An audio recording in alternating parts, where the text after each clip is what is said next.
Hello everyone, this is Ravi Jha. I am a criminal defence counsel in Allahabad high court और आज आपके साथ मैं चर्चा करूंगा एफआईआर को लेके।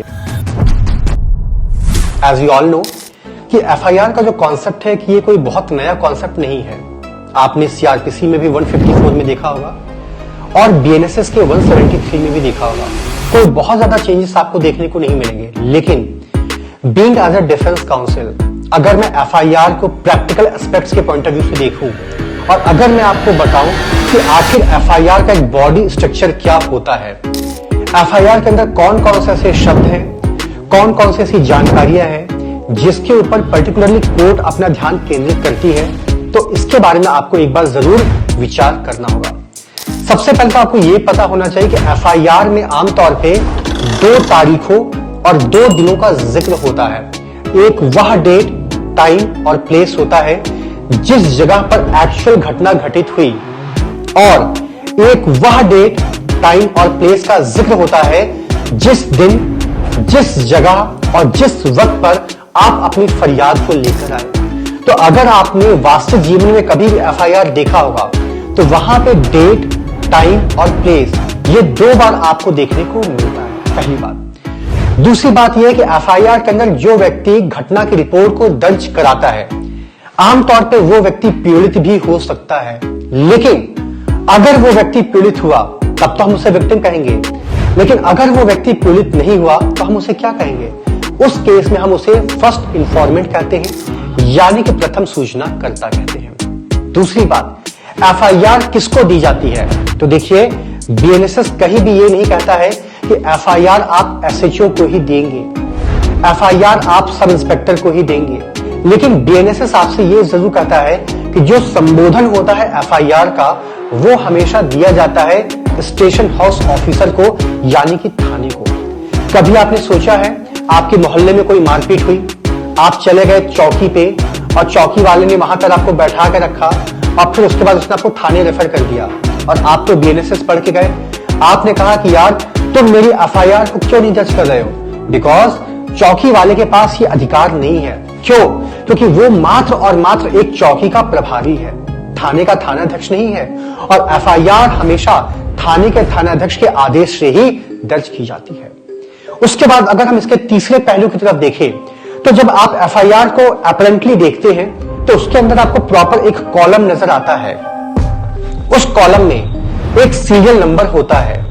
उसके बाद आपको बताया जाता है फलाना व्यक्ति है, उसकी क्या उम्र है, उसका क्या पता है, उस व्यक्ति के साथ आपका संबंध क्या है, एंड अपार्ट फ्रॉम दैट उस व्यक्ति ने आपके विरुद्ध कौन से एक्ट के तहत और किस ऑफेंस को कमिट किया है। हम लोग आईपीसी पढ़ते हैं, हम लोग पॉक्सो पढ़ते हैं, लेकिन आपको जानकर यह ताज्जुब होगा कि जो डेफिनेशन क्लॉज है ना, उसका जिक्र कभी भी एफआईआर में होता ही नहीं है।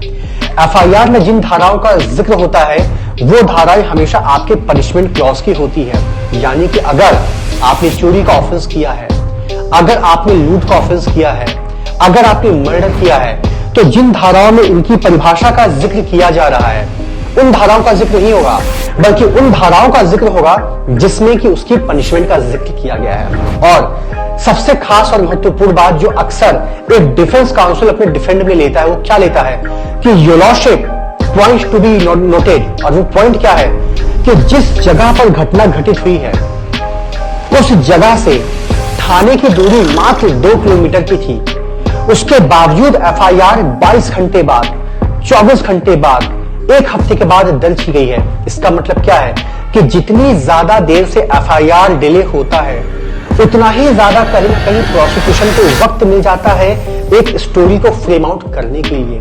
और जब कभी भी कोर्ट में मुकदमे का ट्रायल चलता है या किसी भी बेल एप्लीकेशन को सुना जाता है तो उस दौरान इन सारी चीजों के ऊपर ऑब्जर्व किया जाता है। और सबसे खास बात कि जब कभी भी कोर्ट में कोई भी प्रोसीडिंग्स चलती है तो उसी एफआईआर की जो सर्टिफाइड कॉपी होती है ना, उसको लगाया जाता है और आपके वकील साहब आपको कहते हैं कि सुनो बेटा, अगर तुम अपने भाई की बेल कराना चाहते हो ना तो जब आना तो एफआईआर की सर्टिफाइड कॉपी लेकर आना। और सर्टिफाइड कॉपी कोई स्पेशल कॉपी नहीं होती है, वो कोर्ट आपको एक फोटो कॉपी देती है, उसके ऊपर प्रॉपर स्टैंप लगी रहती है, प्रॉपर मुहर लगी जाती है जो इस बात को प्रमाणित करता है कि ये एफआईआर की ट्रू एंड सर्टिफाइड कॉपी है और ये जेन्युइन है। तो चूंकि इसमें मैं बहुत ज्यादा इन डिटेल नहीं जाऊंगा, द रीजन इज दैट कि इस चैनल के ऊपर ऑलरेडी एफआईआर को इन डिटेल में डिस्कस किया गया है। लेकिन जब आप एफआईआर को देखें तो आपको पता होना चाहिए केस क्राइम नंबर कहां मेंशन्ड है, घटना किस दिन, किस जगह, किस समय घटित हुई है, उस घटना के अंदर सूचनाकर्ता देने वाला व्यक्ति कौन है, क्या वो महज एक फर्स्ट इंफॉर्मेंट है, क्या वो अपने आप में विक्टिम है, एफआईआर कितने लोगों के खिलाफ हुई है, उनमें ज्ञात कौन है, अज्ञात कौन है। ऐसा नहीं है कि अज्ञात लोगों के खिलाफ एफआईआर नहीं होती है। और उसका जो पूरा का पूरा क्रक्स होता है ना, वो बेसिकली एक पीस ऑफ एविडेंस तो नहीं कर सकते हैं, it just a mayor information जिसके माध्यम से आपके साथ जो भी आप बीती हुई है आप उसको सामने वाले व्यक्ति को बयां करते हैं। और सामने वाला व्यक्ति जाहिर सी बात है पुलिस का ऑफिसर ही होगा और वो अपने विवेक के हिसाब से देखता है कि जो आपने इंसिडेंट बताया है वो इंसिडेंट किस एक्ट की कौन कौन सी धाराओं के अंदर गिर रहा है। शुक्रिया।